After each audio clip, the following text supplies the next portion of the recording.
આજે આપણે તુરિયા પાત્રાનું શાક બનાવવાનું છે.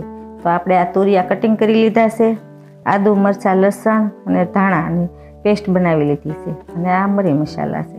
હવે આપણે સૌ પ્રથમ પહેલાં તુરિયાને સોળવી લઈશું. તો આપણે ગેસ શરૂ કરીને તવી મૂકી દીધી છે. તો તેમાં આપણે તેલ એડ કરીશું. 2-3 પાવડા તેલ નાખ્યું છે. તેલ ગરમ થાય પછી આપણે જીરું નાખશું. જીરું ગરમ થાય પછી આપણે હિંગ નાખશું. હિંગ નાખી અને પછી આપણે તુરિયા નાખી દઈશું. હવે આ તુરિયાને આપણે ધીમા ગેસ ઉપર સળવા દઈશું.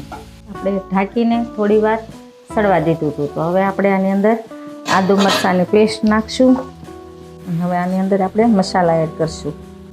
મીઠું નાખશું સ્વાદ પ્રમાણે, હળદર નાખશું થોડીક, હલાવી લઈશું. અને આમાં થોડું પાણી નાખીને આપણે હજી થોડી વાર સળવા દેવાના છે.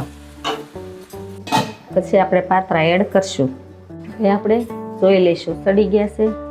તો હા, તુરિયા સડીને તૈયાર થઈ ગયા છે. તો હવે આપણે આની અંદર લીંબુ નાખશું, 1 ચમચી ખાંડ નાખશું, હલાવી લઈશું અને ધાણા જીરું નાખશું.